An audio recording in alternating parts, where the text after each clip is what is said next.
Well, we spoke to a hazmat crew who is inside apartment 1 cleaning up the remains of this tragic scene. They will be back on scene tomorrow to finalize. This all comes as charging documents reveal what exactly investigators found inside that apartment. Neighbors described Hall as a hands-on mother. Once again, earlier. Children that are dead, that's a visible sign of trauma. Children were dead inside of the home. How I'm going to explain this to my baby? Because she played with them every day. On August 24, 2021, the atmosphere at the Coventry Manor apartment complex in southwest Baltimore suddenly became heavy and unpleasant.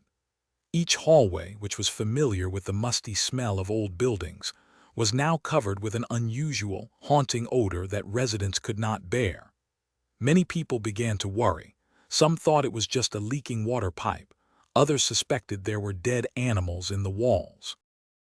A maintenance worker was sent to investigate.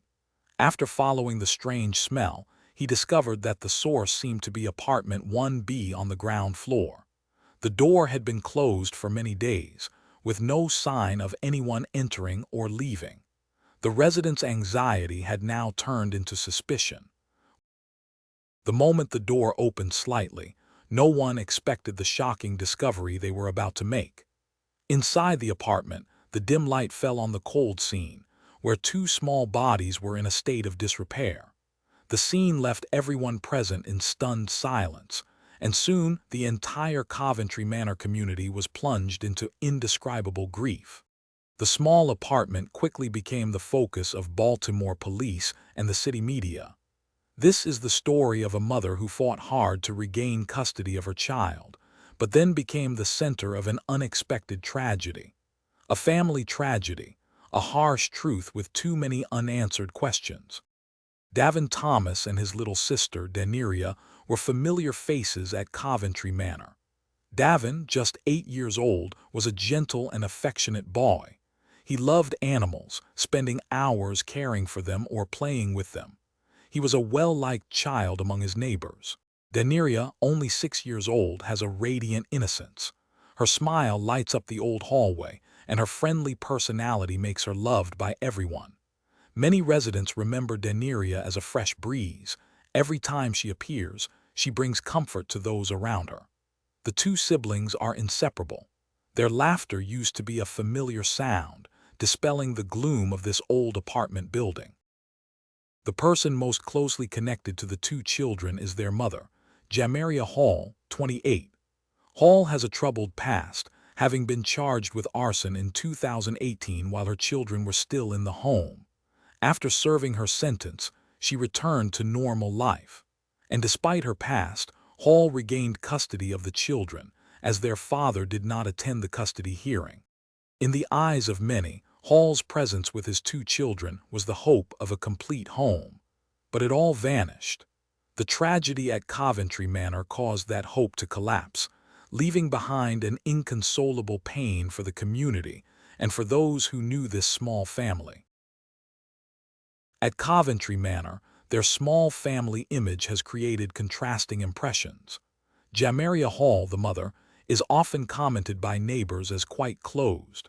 She rarely talks or interacts with the community, appearing only when absolutely necessary. This makes many residents feel that Hall keeps her distance. No one understands her life. On the other hand, Davin and Daneria are familiar faces. They often play with friends in the neighborhood, bringing excitement to the building's quiet yard. To the neighbors, the image of the two siblings chatting and running around the porch has become familiar. However, a few months before the tragedy, residents began to notice unusual changes. Children's laughter gradually stopped echoing in the hallways and playgrounds. Instead, sometimes strange sounds would come from apartment 1B at night, making many people feel worried. In addition, school records also showed that Davin and Daneria had missed school for unknown reasons.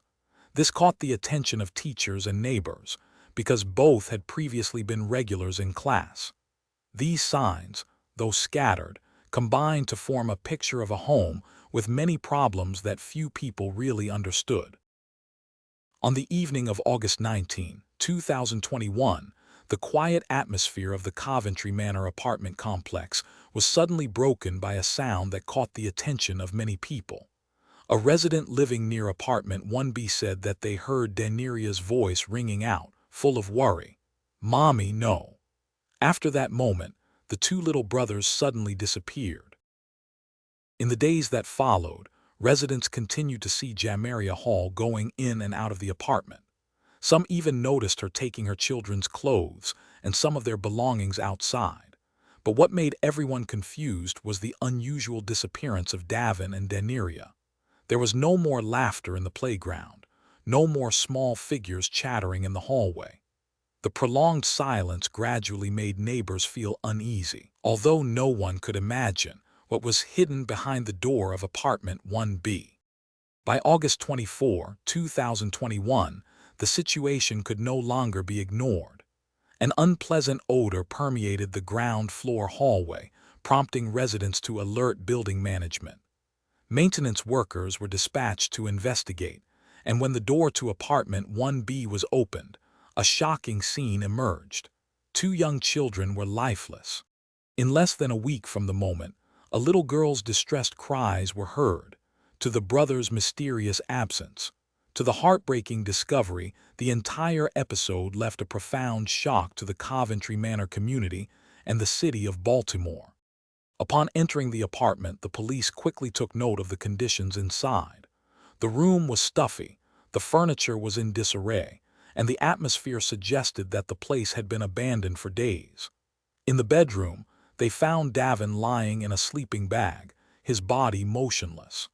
Leaving there, the investigation team went to the bathroom and found Daneria in a similar state.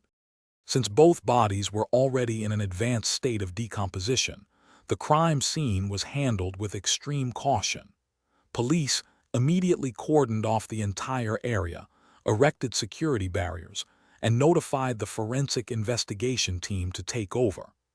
This discovery was the turning point, transforming Coventry Manor from a quiet residential area into the center of the city's attention. Immediately after the apartment was sealed off, the forensic team began work on recording the scene and performing an autopsy to determine the cause and related factors. The apartment showed no signs of forced entry. The locks, windows, and entrances were intact. The furniture had been disturbed but not in a robbery-like manner, suggesting that the incident had taken place entirely internally, without outside interference. On-site specimens, fingerprints, shoe prints, biological samples were carefully collected for analysis. Davin Thomas, 8, was found in the bag. An autopsy revealed the cause of death was blunt force trauma to the chest, combined with asphyxiation.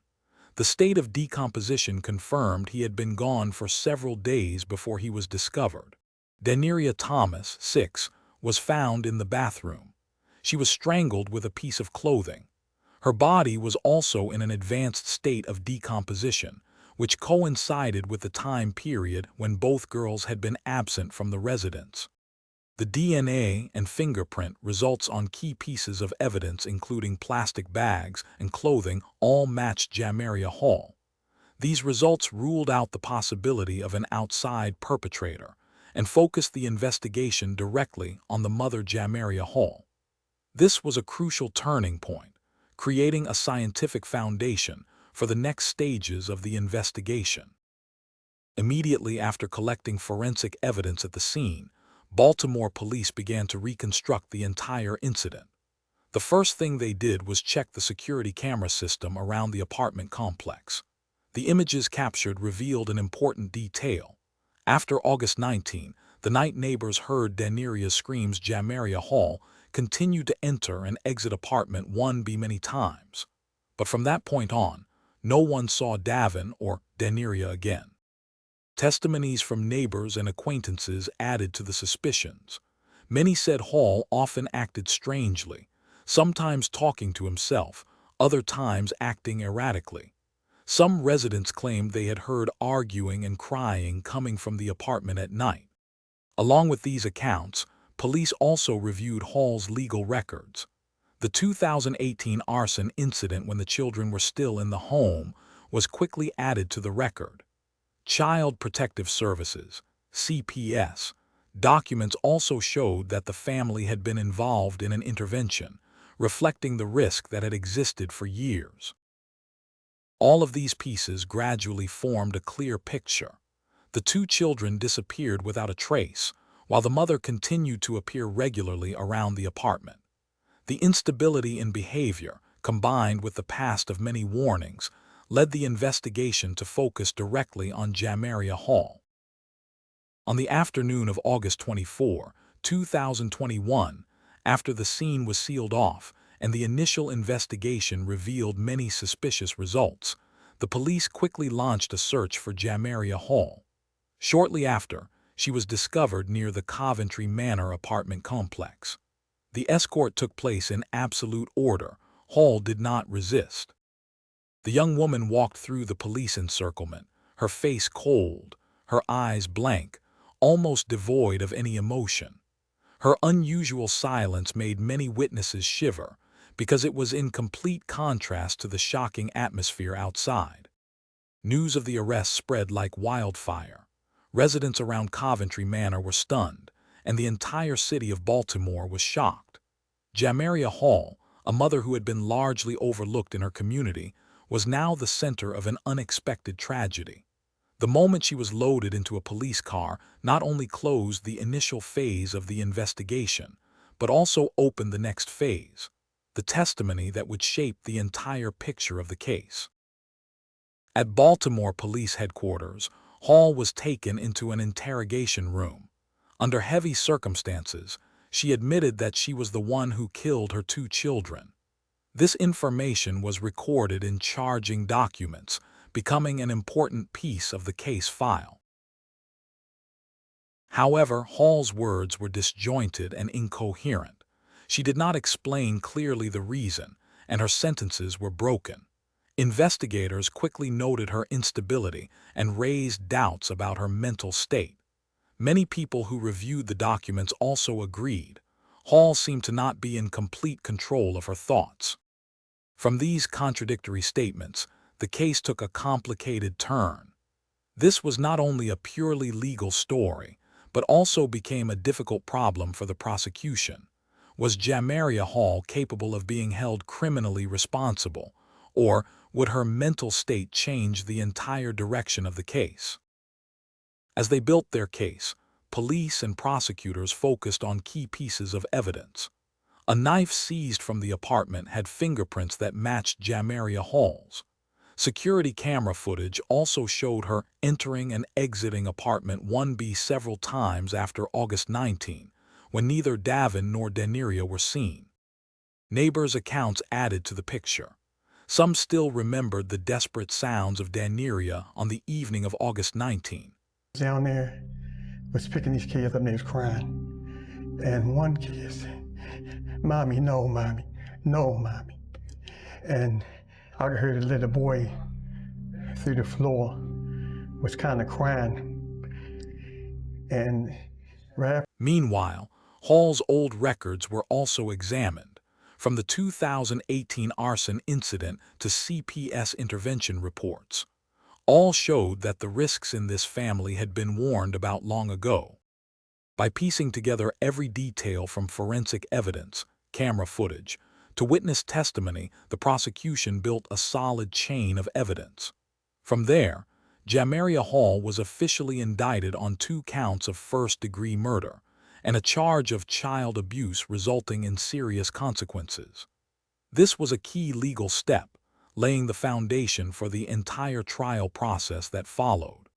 As the Jamaria Hall case came to court, the atmosphere in the Baltimore courtroom was tense and suffocating. The public seats were packed, with many residents coming to witness the conclusion of a case that had haunted the community for months. The prosecutors were the first to stand. They presented the evidence they had gathered, emphasizing the seriousness of Hall's actions. They not only talked about the tragedy of the 2 children, but also pointed out that the tragedy was the result of a series of mistakes, including the failures of child protection agencies who intervened, but allowed the danger to continue. The defense argued a completely different story. They argued in court that Hall was not in control of himself at the time of the incident. The unusual statements, medical records, and treatment history were all brought up, with the aim of proving that this was not a simple criminal case, but a tragedy tied to the defendant's mental disorder. After several days of deliberation, the verdict was reached. Jamaria Hall was not sentenced to prison. Instead, the court accepted the defense's argument and sentenced her to not criminally responsible, NCR. Hall was then transferred to the Maryland State Psychiatric Hospital, where she will be treated and monitored indefinitely until the agency determines that her mental condition is under safe control. The verdict ended the trial, but left behind endless controversy and pain for the Baltimore community. The trial ended, but the pain it left behind could not be erased. The loss of two innocent children has left the Baltimore community forever tormented, not only because of the great loss, but also because of the questions that have not been fully answered. Why were the warning signs from 2018 not enough to prevent this tragedy? Where were the child protection systems when danger was present right in their own homes? And could what happened to Davin and Daneria have been prevented if the community and authorities had taken proper responsibility? Jamaria Hall's case goes beyond a family tragedy. It is a wake-up call to the gaps in protecting children, the most vulnerable creatures, who should be protected by family, community, and the law. The question still haunts the community. Could this tragedy have been prevented?